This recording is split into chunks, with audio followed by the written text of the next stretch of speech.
Hello, everybody. This is Pete Bogdanov. I'm here with my friend Dave, and together we are Middle Minded. Hey, Dave, why don't you go ahead and give your background? Tell my friends here where you come from, what you're about. Hey, Peter. I'm Dave Gabine. I'm originally from Boston, Mass. Been out in California 23, 24 years now, mostly in the Bay Area, San Francisco, a little stint in LA prior to that. I'm a restaurateur, I'm a musician, I'm an artist, I'm a parent, I'm just a perfectly good nobody. Perfectly good, nobody. And we'll talk about how we met, but why don't you give your background, Pete? All right. I was hoping you did yours in like a Boston accent because I don't hear that from you too much. Forget about it. Forget about it. My name's Pete Bogdanov. I'm right here, born and raised right here in San Francisco. Our studio is on Potrero Hill. That's where I had my first business. Fourth generation San Franciscoan, grandfather, father, me, and then my son was born here, and hopefully someday we'll have a grandchild here. So I guess that makes me a parent. Been a devoted husband for over 30 years. Me and my wife are going on, I think, year 31 married this year. So I'm definitely a more traditional parent. I think kind of politically probably moderate, independent. Spent most of my life being Democrat and liberal, but got off that bus 7-8 years ago and kind of just tried to stay middle of the road. But obviously, if you know me, you know I lean a little bit right. I think that just comes from traditional values, being very proud of my lineage, my family, my Russian roots. That puts me at odds with America sometimes because they always villainize Russians. As far as background goes, to wrap this up, I'm a web developer. I'm a tattoo artist, if you can't tell. I'm also a musician. It's how me and Dave kind of came in contact with each other. Pretty much all around artist. I'm definitely a jack of all trades, and I master all of them. It's just who I am. I try to be good at everything I do. So I guess without further ado, I think we want to talk about where we met. And Dave and I were kind of going over that earlier. He brought up Goat Hall, which is right here in San Francisco up on Potrero Hill, and I stepped in to do some freestyle rapping and do a couple of guest songs with my brother Leroy, who he was in a band, I believe it was Human Z, right? Or was it Bro? It was that was originally Bro, and then it's taken on so many forms. It was Bro, it was Human Z with some different people. It was Prophet Soul reinvented, which I know you were a big part of in its inception. It was kind of all three. Safe to say Leroy probably bring us together. Leroy's kind of my brother from another mother. I go so far as to say adopted type of brother. His mom and me had a just phenomenal relationship. I ended up moving into Hunters Point, living across the street from them, and my tattoo studio at that time was in the Excelsior. But it was Leroy, who's a phenomenal frontman, musician himself, and it's kind of how we got together. And Dave was a drummer, and at this point now he plays everything, right?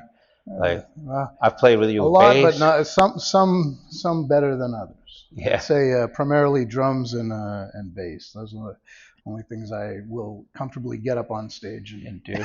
Do, yeah. I always liked your drumming. That was what, we had a few drummers involved, especially if I go me and Leroy all the way back to Prophet Soul. Ed, a good friend of ours, was probably one of the ones around most often, and I love Ed's style. A little softer than Dave, but that's exactly why I like Dave, is he played a thumping, little bit more aggressive. I definitely could hear the beat all the time with Dave. I think I got the call to do a gig because Ed was not around, and then after I was playing a little bit here and there with Leroy and some other projects, just kind of just messing around. And he asked me, he said, "Hey, Ed's not around. We got this gig booked. Will you do it?" I said, "Sure. I don't know any of your songs. When is it?" And he said, "It's in 2 weeks." So Sounds like Leroy. I tried to learn as much as I can really quick. I mean, I came from I started drumming in a punk rock band, and then systematically progressed into a little bit more jazz and hip hop, which is kind of where I am now. But that's maybe where the thumping comes from, the punk rock. Yeah. But no, I genre hop. So yeah. Well, I think it's a San Francisco thing. The New Dealers was Leroy's first band, and they were basically rap artists with a funk band, a jam band, so to speak, and that's kind of been the thing. But I think you'd probably agree it's kind of a San Francisco element where you're mixing jazz, hip hop with funk and blues and rock, and we really don't care what we mix. We kind of mix it all together. And I think if I was going to define how me and Dave got along, is because one of the hard things that you find when you do reggae, you do R&B, you do hip hop, you do rock music, is finding musicians that can actually play all of those things, where normally you'll find a rock musician who can play the blues and rock, but as soon as you tell them, no, I set a hip hop beat, or I set a down tempo, you need to do something that we're going to do a reggae song, and you start to lose people. And Dave and Ed, the two drummers we're talking about, never got lost. Might have found it challenging, but definitely were able to stay in the pocket. One of the reasons I stuck around with them so long is, and in fact, when Ed was back, Leroy wanted to keep me around in some form of or another, and I did actually play the bass as well. So, which Ed did as well, which worked out kind of cool because we mixed up the set where Ed would play bass for half the songs, and I would play drums, and then we'd switch. And in fact, in one show, I think you were doing a live painting at a show here at a little bicycle fabrication workshop, and we actually, in the middle of the song, switched drumming. Like, I was standing behind Ed, and kind of we tapped in, and there was a pause, and I jumped in and didn't miss a beat, and it was pretty it's pretty cool, pretty fun. Yeah, I like the fact that we always high risk with music. I definitely consider myself a high risk musician. I do a lot of improv. Me and Leroy were our best nights on stage, I would say, was when we got with a band. We didn't even know anybody in the band, and then we would just start singing a chorus and make the band pick it up like that. And 8-10 songs later, made up on the spot. That was kind of our stig. It was kind of what we like to do together. And I think anybody in our circle of musicians, you had to be really talented. I mean, if you didn't have confidence, if you didn't have talent, there was no way you were going to keep up with I think the diversity too. It's one of the good things. I think even Leroy, more than me, just goes from R&B over to storytelling, back over to reggae, and then back to old school hip hop without missing a beat. Yeah. Well, let's get into why we're here. Let's get back to Middle-Minded. Why are me and Dave coming together? We shared our history, a little bit of our background. We're both parents. We're both similar in age. I'm 55. I believe Dave's 51. 51. We both have kids. He has 2. His are younger. He was crazy. A lot younger. Yeah. Started really late in life. Yeah. Not as late as my father, though. Not as late as your father? No, my father had me when he was 53. Wow. My mother was 33. But I always said if I'm going to have kids, they got to be before that age. And you barely beat it. Barely beat it. 48 was my youngest child, and then 45. Yeah. So, and I know you have all grown ups. Oh, yeah. Well, his kids are younger. I believe the oldest is Five and a half and two and a half. 5.5 and 2.5. My youngest is 25, and my oldest is 33. I actually have 4 children, 3 of them that I parented, and an adopted one. Took my cousin in when he was 12. His dad, unfortunately, liked to go to prison a lot, so the last time he went down for a long time, so we took him in permanently.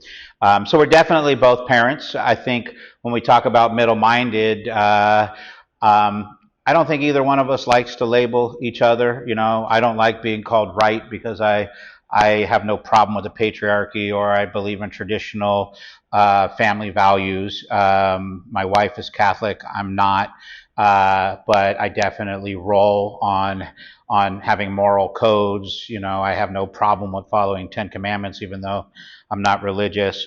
But I definitely don't let people label me right, although I get it all the time. And Dave, I'll let him speak to this, but Yeah, I didn't introduce myself as thoroughly as you, going into political backgrounds and everything. I'm registered no party preference. I like to consider myself an independent.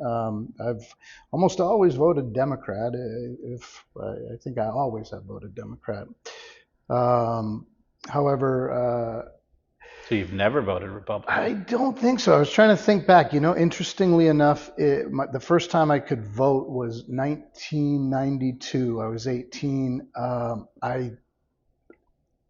I was told who to vote for by my drill instructor. I happened to be in the Marine Corps in Parris Island in basic training at the time, and he said, if anybody votes other than our commander in chief, and I find out, you can be doing some push-ups. So, but boy, I those actually are different don't know times. if I don't know if I did. I don't know if I don't know if I did even cast a ballot there. It would have been an absentee ballot for sure. But not. I'm just trying to think. I know that I don't think I voted for Clinton the first time. I did vote. I'm pretty sure I voted for him the second time, and I definitely voted for Gore in 2000. And that's what actually turned me off from politics for such a long time, is because I just felt that I don't know whether I felt it was stolen or it was just not right, or it was with Bush's brother being in charge of the state that has the recount. But for whatever reason, it turned me off, and I was really not interested in politics. And I don't think I voted again until Obama's second term. I don't even think I voted for him the first term. I voted for Obama twice. I was happy with Obama. I think once I left the left, I started getting scared of how complacent in my happiness for Obama, because I started to realize some of the executive orders and some of the things he had done, but way in hindsight, because I don't think I was that political at that point. And then after 2016, I kind of jumped in a little bit more. I had actually voted for Clinton in 2016. Made me feel really freaked out. I did not trust her. I had no problem with Bill Clinton. I had no problem with blowjobs in the White House. I mean, for all we know, she said he could do it. You don't know. Like, people's sex life is their private business. So you can, say that he broke a marital vow, but we don't know that. So I didn't really care that he played did. a mean saxophone, though. You know what? That's when I started to go more independent, because as much as I wanted Hillary to win the presidency so we can finally have a female president and have that glass ceiling shattered and not have that stigma out there, because it is. I didn't like Hillary. I didn't think that's not. So I thought, I'm going to vote for this one reason, and the other reason was I didn't like Trump. I didn't like either of the two options, but I felt, well, I got to choose one of them. And to me, I did vote for Hillary. Hillary was that choice, and I since then, I've really wished we had a viable third party, someone who spoke to everybody in the middle, and that's when I really started. That's when I think I was registered Democrat prior to that. I think I first registered Republican actually, way back in '92 when we were talking about that. But I'm not sure. I mean, my parents were both Republicans, but you know, the kind of just Reagan Republicans, and so I didn't really know much different.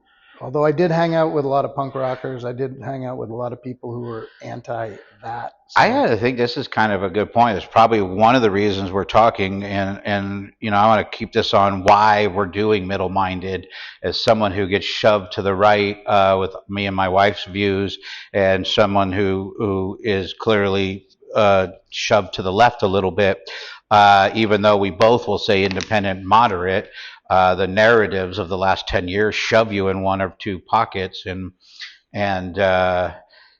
you know, what I want to talk about though is 15 years ago, you don't even remember if you were Republican or Democrat or whatnot.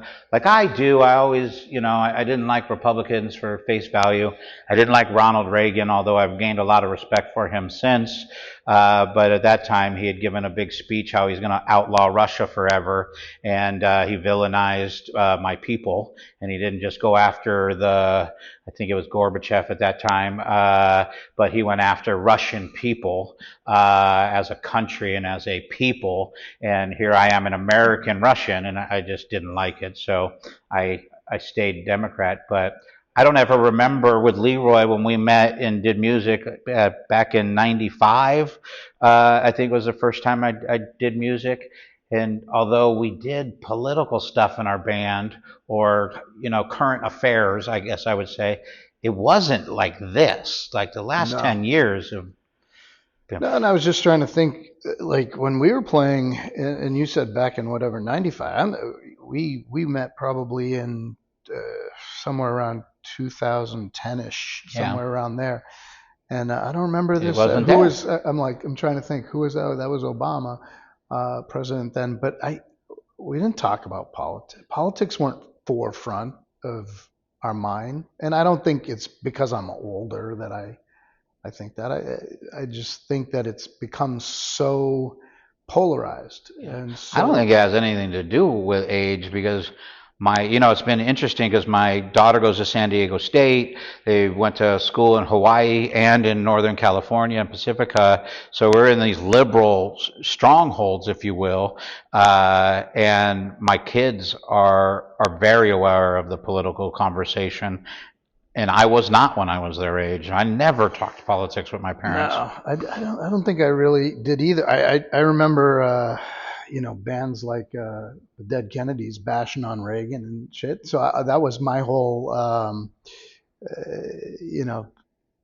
political kind of notion at the time, was from what I heard through that music. But and I wonder, like, I've thought about this a lot. Like, I thought about asking my parents even, what was in the '80s, when they were my age or probably a little younger, but were they talking about Reagan versus, They certainly weren't villainizing to the level that has happened now. No, absolutely. And I do think that's on both sides. I don't play the right and left are equal. I think the left is probably the largest hate group I've ever seen developed.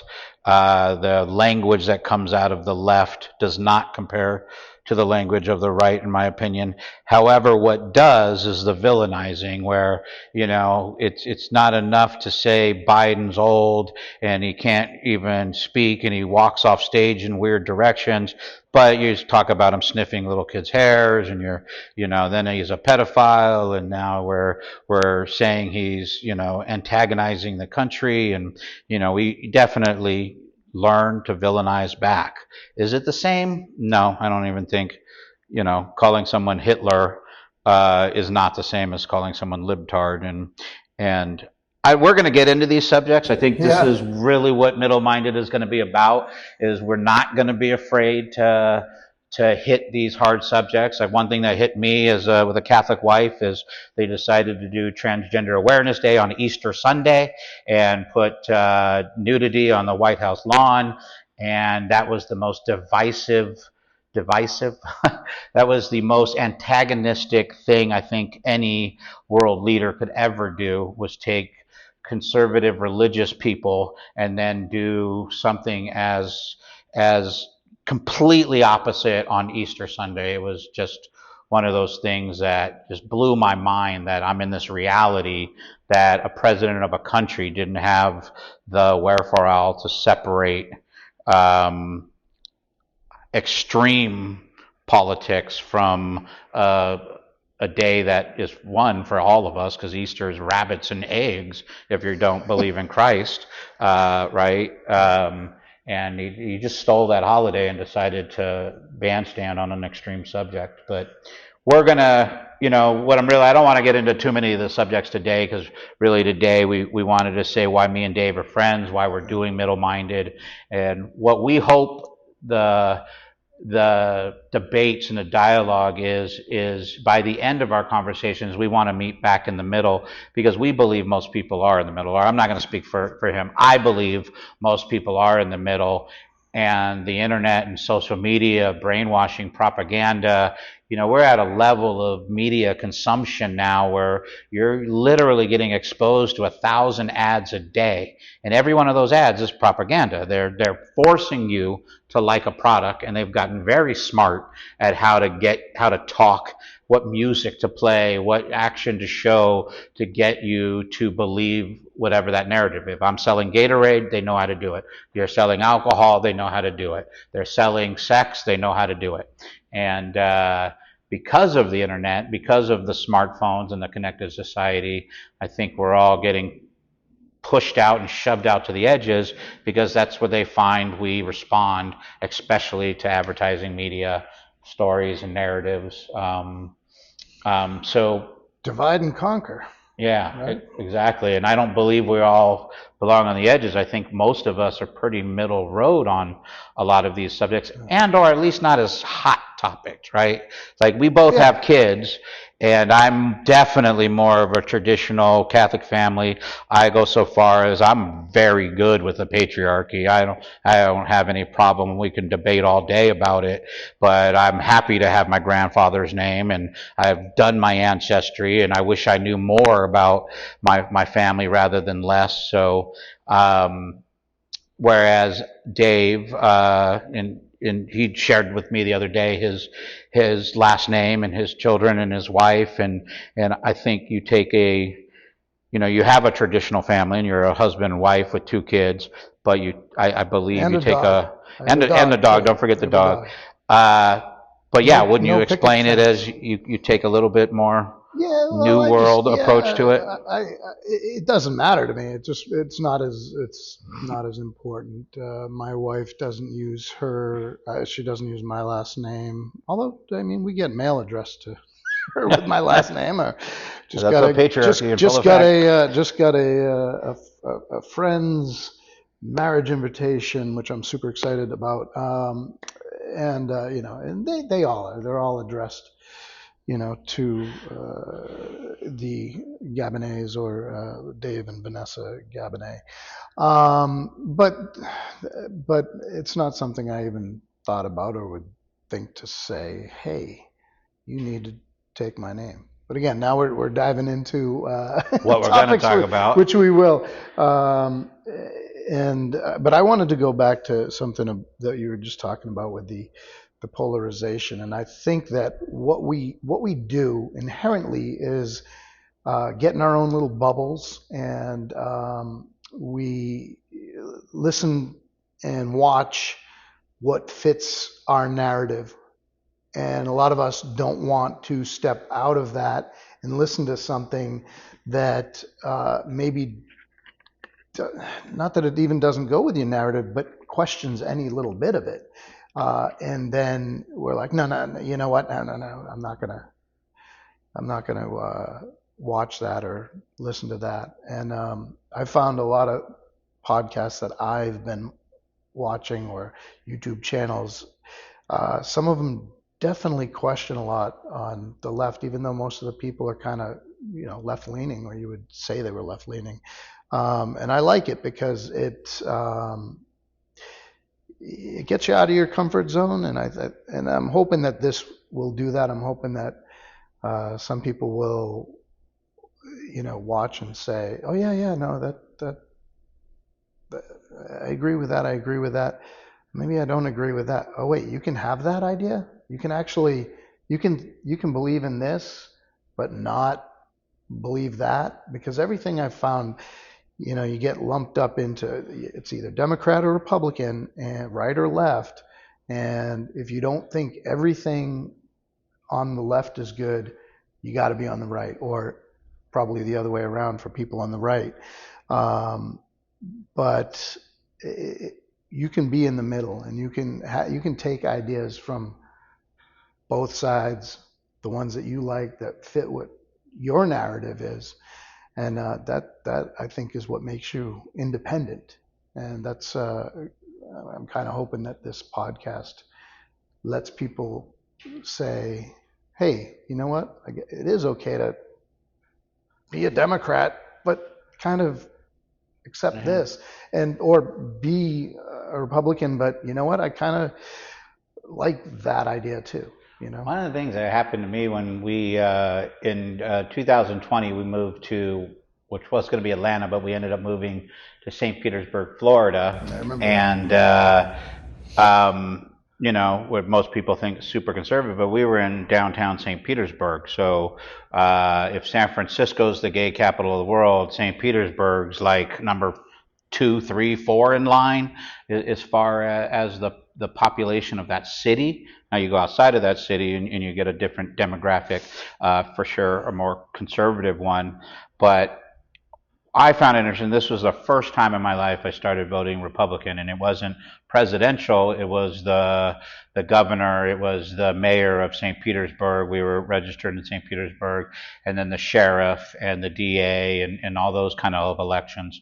And one of the things that just blew my mind as somebody who was walking away from just voting blindly Democrat was every single person, from judge to DA to sheriff to mayor to governor, who was on the Democratic ticket, had in big bold right at the beginning of their introduction, BLM, defund the police. And it was every single Democratic on the ticket had the first thing on it is defund the police, Black Lives Matter, and I'm against white oppression, and then a bunch of foul names were in their little biography calling everybody Klansmen and whatnot. And it blew my mind that it just seemed like they were all puppets. They were all saying it was the same 4 sentences, no matter if it was a judge, a DA, a sheriff, a mayor of St. Pete had done it. The election kind of 70-30 split in Florida. As far as in St. Pete, it definitely all went liberal. So all the defund police across the whole spectrum happened in a town that's, known for its heavy Black population in St. Petersburg. So here you have this city that's known for being diverse, yet they're doing this defund the police thing that doesn't really happen there. You don't hear the stories of police brutality because it's such a mixed race city to begin with. I would say same thing to San Francisco. But going back to try to wrap up my point is, I'm hoping people find the middle. And if my thought is, why did everybody vote all Democrat across the ticket? Was Black Lives Matter and that movement so important to you that if a Republican didn't have it in his thing, then you couldn't vote for him because he wasn't going to say BLM? And is it now that he is pro police brutality? Right? Is that because that's how it shifted? It's like, just because they didn't have that, now they're obviously for police brutality, and that's where it's got to go. Yeah, exactly, and that's where it's got to stop. Is the fact that, just like you were saying, I was gonna try to interject, but you were going good there. There was, you know, that was, I think, that's another perfect example of if I say, well, hell no, I don't want to. I don't. We need police. I don't want to defund the police. Then, all right, then I'm automatically, oh, he's Trumpster. yeah, You must vote for which I'm Trump. far from. I'm not going to say F Trump in this one. That's for a later one. That's But for no, a later one. no. But what I'm saying is that you can have original ideas. You can think outside the box, like you said. Everybody had that on their profile, but that's because it's gotten so polarized that if you're not catering to your base, if you're not catering to the fringes, because trust me, I think defund the police is the fringes of Democrats. I don't know if I would agree with that. I mean, Uh, liberals again, burned down this country as every politician took photo ops kneeling and doing all this, just, I don't know. It was acting to the fullest extent of this liberal exaggeration. didn't. Huh? This liberal didn't. You didn't? So I mean, I thought it was weird. San Francisco. Here we have probably the most recognized socially, sexually, and economically diverse city in the entire world. Is there another one that you would say? Don't give me New York, because New York doesn't have what San Francisco has with hippie not. culture and music culture and so I don't know. I don't know another city when we take San Francisco who is proof that America is the most diverse, sexually, economically, socially diverse civilization that ever exists in all of human history. Yet this was one of the cities that completely blew up over Black Lives Matter in an area where we are the example to the rest of the world. So it just didn't make sense. But I think in the thing of middle-minded, and what we're trying to, I think what me and Dave are going to aim to do is rather than debate our differences, is find those things like, well, what are the things that we should have been talking? What have brought us together? What is the debate that really needed to happen? We know we're getting polarized. So how do you identify being polarized, and how do you get some common sense onto it without radicalizing it? And I think one thing is the with the extremes is I think people feel like you have to be all or nothing, and that goes again to this, like with the BLM movement. Why? I mean, like, defund the police. Why not police reform? Why not find a way to better train to weed out? That's what makes sense to me. It doesn't make sense that all police are bad, and I've never said that. Yeah. I have friends in law enforcement. Why do you have to go to the extreme? It's like, oh, we got to have no police. Have you ever thought about what no police would be? San Francisco showed the world what happens when you tell everybody. Portland did even worse. Seattle, oh my God, with the little district that they locked off for forever. And then we still haven't talked about the main thing, which is, how do we reform it? Are people even talking about it now? Or I would say, let's talk middle-minded, like, clearly this was a propaganda machine aimed at division and aimed at hostility. This is why there was so much damage and so much peaceful protest, which I hate even using that word because it was nowhere near peaceful. But why did the media, why did politicians, why did celebrities, athletes, talk show people, why did they go to such an extreme when I think when I talk to most people, it was like a conversation of common sense, like defund the police. That's crazy. Like, well, who's going to call when if you're a member, a person in domestic violence? Who are you going to call if somebody broke in your house and stole 50 grand in jewelry or whatever it is that they took? I mean, who are you calling? And what, you're going to be mad because the white guy came, or what do you do? Pop the champagne if you got a Chinese cop?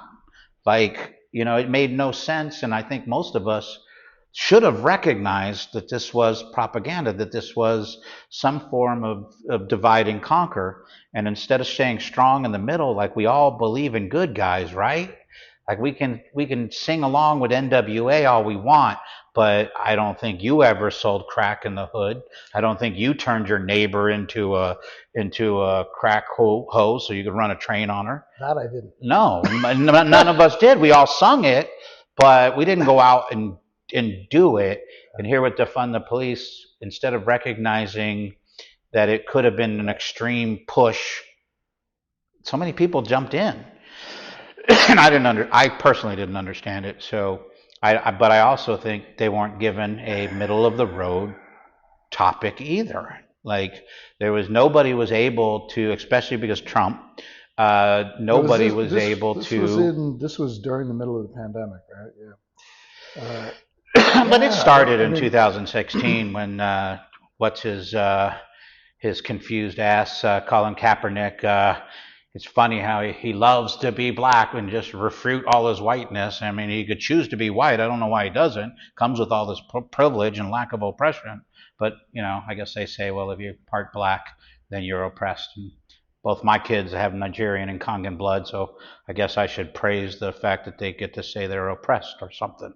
But it started back in 16 when the first kneeling happened, and that was right after Trump was elected, because one of his first blow-ups was, stand up, you sons of bitches. And then everybody turned that into racism, like he was calling black people sons of bitches. And he was just using it like everybody uses the slogan, you son of bitches. And it doesn't, it's in general. It wasn't a race-specific topic. But I understood clearly when people got mad at that. And because he made it easy. Well, I think he does that. He knows. He's the fully biggest aware. Troll. He's the biggest troll out there. Yeah. And that's one of the. I think that's one of the things a lot of people don't like, and like divisiveness. I mean, that's it right there in a nutshell. It divide and conquer. How can we take people who are already starting to be divided? Do you think we want to conquer by bringing people to the middle? That's one of my dreams, I think, and I'm going to be honest with you. Like, some people talk about changing the world, and it's too overwhelming. They don't want to say that I'm the type to change the world. Well, I've always been an artist and a musician, and my motivation is to actually do something so creative that I actually do change the world. And I'm not afraid to say that that's who I am and what I want to do. And in middle-minded, one of the things I hope to do is change the world from being polarized and being tricked into extreme anger and emotion on either side, and stay in the damn middle. Like, keep the boat going straight. And if we keep the boat going straight, we have power. And I think the middle class, and the reason I called it middle-minded was not left and right brain, it's middle class. That the predominant force in the world is the middle class. I mean, we are the 80%, yet we are so easily divided, whether, it's minorities or the poor or the super rich or whatever. And they're just, they're playing with us. Is it 80% now? It was 99. It was 1%. Yeah. The 1% was. I'm just trying to say the 80 because there's a good amount of people who are considered poor and under mundane income, if you will. I believe the middle class is poor in America. I sure as hell feel poor now. Yeah. I never felt poor in my life. I've always had nice houses, and my business has done fine. But even with my business doing fine now, I'm poor middle class. I mean, I'm not in the middle and the upper anymore. I've been COVID, and I was in the tropical storms in Florida. But between those events, I don't know that the middle class is middle class anymore. I think they've made us poor. Yeah, there's such an extreme difference in wealth right now that I don't think there is a middle class anymore. I think you're either, you know, I mean, to say you need in San Francisco 140,000 a year just to like be out of poverty. Is that to something? even qualify don't quote me for on it. Nothing I say quote me on. But it's a lot. I mean, you got to have a lot. I tell you what, Pete. I mean, just I was glad when our older daughter, just got into kindergarten this past year, and we didn't have to pay for 2 daycares. We were paying almost. We're paying about $5,000 a month for 2 children to be in. Now you're going to get me on the traditional parenting, because I think the world done fucked up a long time ago. Because we used to have enough income by a man that a woman could stay at home and take care of your kids. And I don't care who you are. My wife is a better teacher to my children than any teacher my children have ever had. And I'm not dissing teachers. I'm just saying that woman cares about her lifeblood, her son, her daughter, in a way that a teacher, a politician, a celebrity can't ever care about my kids the way the mom does. And yet we've created this society where even with 2 people going to work full time, we're no longer middle class. We're starting to shrink. Exactly. I don't think that. I mean, well, I can be honest. If my wife had the choice to stay home or to work, she'd probably work. She's a very hardworking person, very very driven. In fact, I always said before, and she does career-wise better than me. And I always thought, hey, we'll have kids. I'll be the stay-at-home dad. There goes against your traditions, Pete. But no, but did you know I was a stay-at-home dad when my daughter was born? Really? The first year of my daughter's life, she was about 3 to 6 months old when we moved to Oregon. My wife took a full-time job working at a construction company doing the cable car lines in Portland. They're not called cable cars, but same difference. And I stayed at home for a year with my daughter when she was 3 months to a year and a half year old. There was no daycare. There was me. My son went to daycare, but that was because we were socializing him when he was 3, 4 years old then, and we wanted him socialized before kindergarten. Absolutely. I always thought, back to what I was going to say, I always thought, hey, I'll be the stay-at-home dad. At the time, when I thought this, I was managing a restaurant. And I thought, you know what? I'm not making that much money. My wife makes a lot more money. I'll stay at home, be the stay-at-home dad. That'll be fun, blah, blah, blah. Oh, my goodness. It's hard work. Yeah. Harder than any work I ever did, I think. Because then the pandemic hit, and the restaurant was closed for 18 months. And most of the school, daycare, all that other stuff was closed too. So from 6 months, I think she was, from 6 months till 18 months later, it was just, me and my daughter. And that. So is your wife going to work? No, my wife was, she worked from home. She kept her job, but she was working. She, back-to-back calls, meetings, and, from 7:30 when she got, started with the calls until 5:30 or so, it was, me and my daughter. I found out, I was like, well, this is hard work. I don't know if I want to do this. I want to go back to work. I want to go back to work. But the silver lining was we are super close. I think closer than my younger daughter and I, just because of all that bonding time, which is good. But my point is, it's, even if one parent wanted to stay home, it's so expensive, and especially if 2 parents wanted to stay home. In the Bay Area, I don't know how you can do it. That's more than our mortgage. That's like that's like double our mortgage. So we have a mortgage, and then daycare for 2 kids. It's expensive. And yeah, you can't do that on a middle class.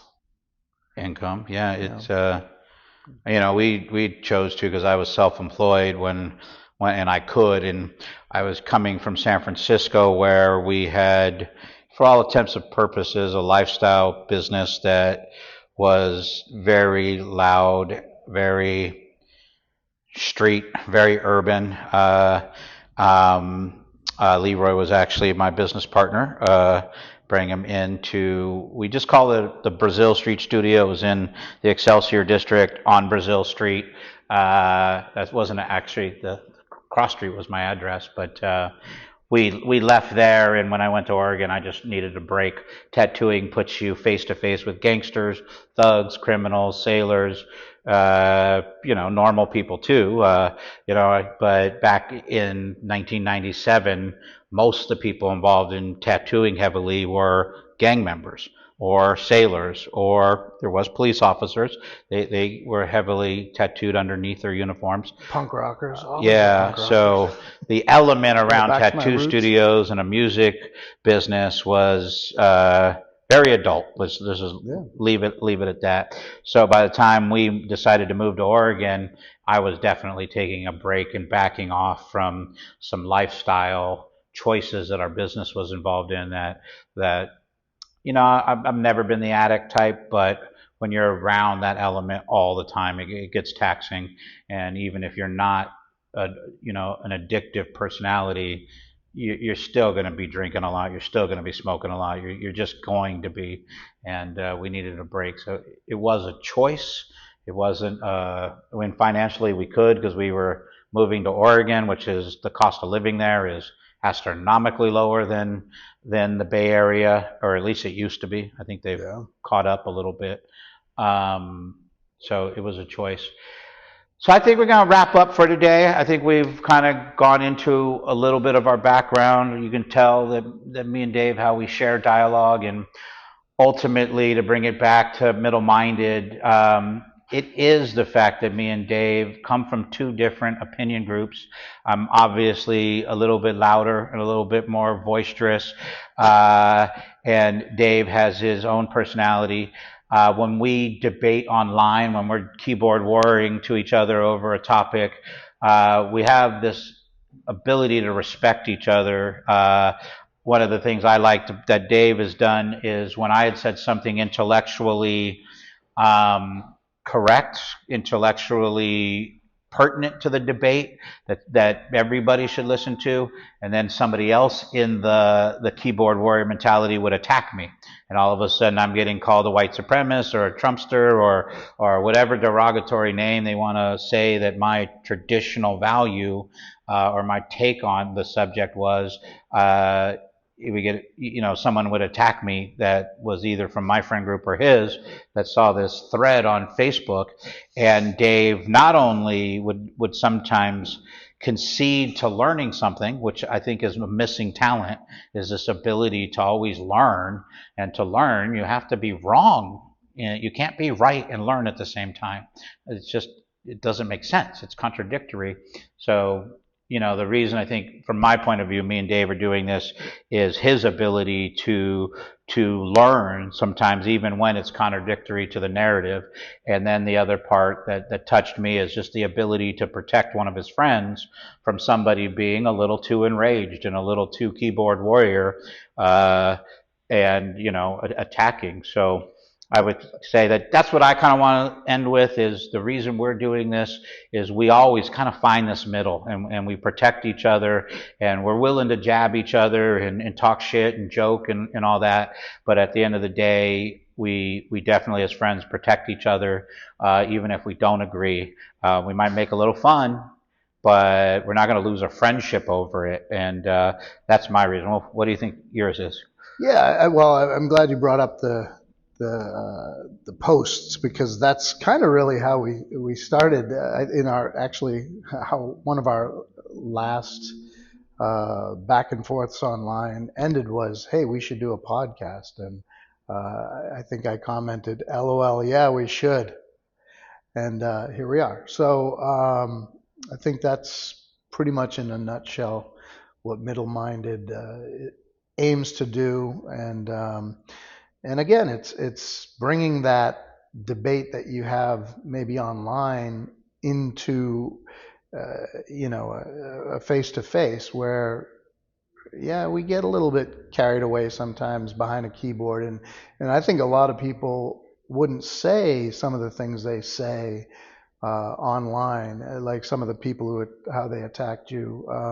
Oh, they'd never say it to my face. Yeah, and so I think it's just important to have to bring back the debate and the civil conversation. And again, we're not going to agree on everything, and if we did, it would be a shitty podcast. Because I mean, and we are like, I think for people to, I think this is a little scary for us because we both own businesses. And Yeah. I am definitely been a victim of cancel culture. I've been attacked on several different issues online because as an artist, I speak my mind. It's my job to be a reflection of society and then write music about what's going on, and to care enough to actually think you can change something by having a voice. So it is scary when you go out for years and you use that voice. You use it in music, you use it in painting, you use it in poetry. I do a lot of what do they call the little slogans I throw on Facebook to stir up the pot sometimes? Shit stir? Shit stir. Poetry that stirs shit. But little one-liners I'm kind of known for that kind of poke at a narrative and try to stir a conversation. Yeah, well, you've got me going a couple times, that's for sure. I know. I come up with some strange stuff that makes you think. Yeah. You'll have to search through my Facebook to find all of those. I've done it less often because, quite frankly, my business has been hurt, and it's in doing the podcast, it is definitely a fear of mine. I think by basing it in conversation rather than music, as a rap artist, I learned from a culture that is very blatant, vulgar. When it comes to music, I definitely know how to poke the bear. Whereas I think in the podcast, we can kind of come down to earth, and sure, we might poke a bear or two, but it isn't going to be at the same level of or even vulgarity that you might use with music. But I definitely worry about my business and being outspoken. My hope is, and this is one of the things I wanted to say, is I'm not really interested in a bunch of celebrities coming in and talking, because I really don't give a crap what an out-of-touch athlete thinks about the middle, because they're not in the middle. And most of us who are in this 100,000, 50,000, 200, 300,000, what my business grosses, or whatnot, or what Dave's business does, we're not these out-of-touch talk show hosts on CNN or Fox. We're not, basketball players with more money than they know what to do with. We're not out of touch. We're not, Whoopi Goldberg and the rest of the chicks on The View. We're in touch with the middle class because we are the middle class. So I hope we keep the podcast to that. If it's successful, who knows what happens in the future. I wouldn't not take a celebrity or athlete or person into the podcast, but I hope for a while we just keep it with middle class citizens, whether they come from San Francisco or other places.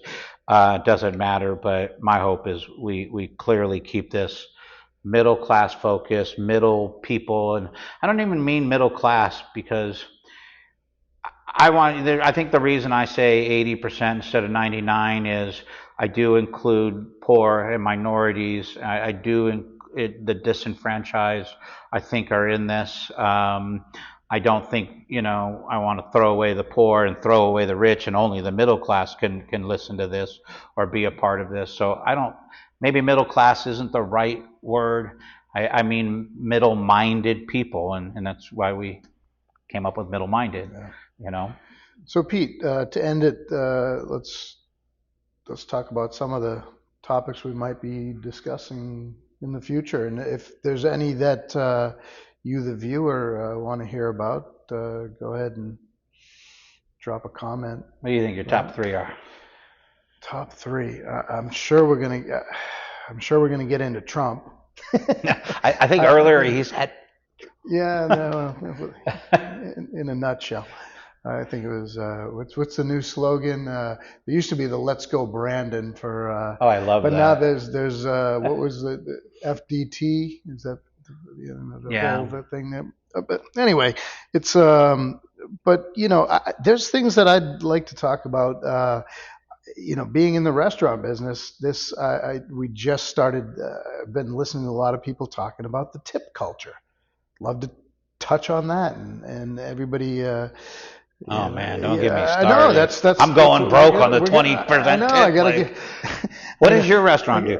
Do you offer the 15%, and then or do you do the start at 20%? That was low. So That we was don't. like I'm gonna get on that one because It's I'm funny like, because we don't. I mean, we're a different caliber of restaurant where most people aren't signing on. We do have a handheld, but we don't have.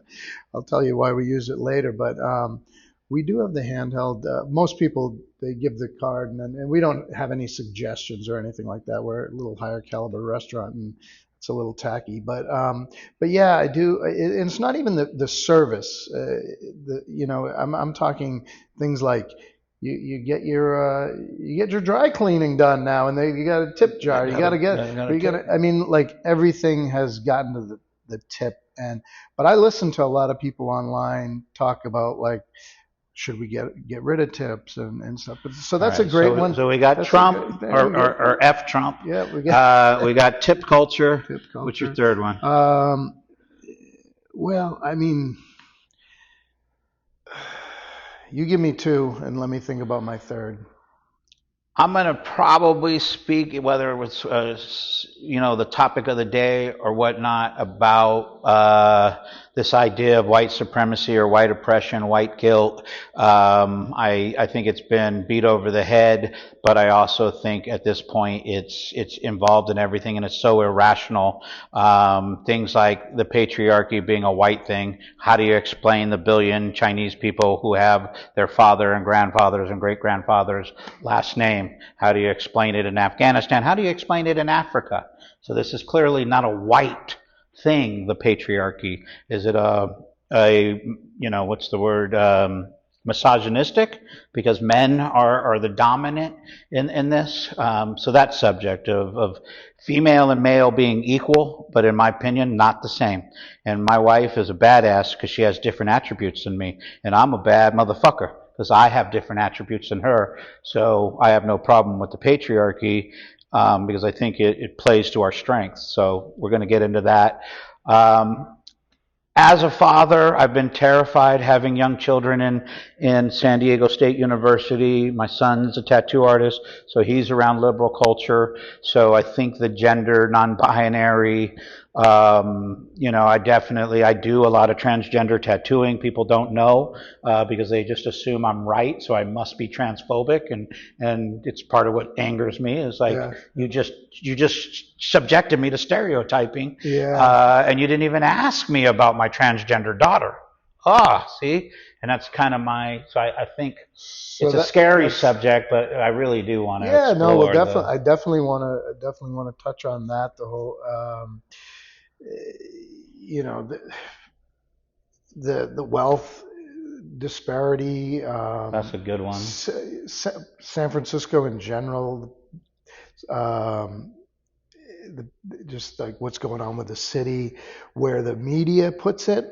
I mean, I have people coming into the restaurant saying, "Wow, I was scared to come here.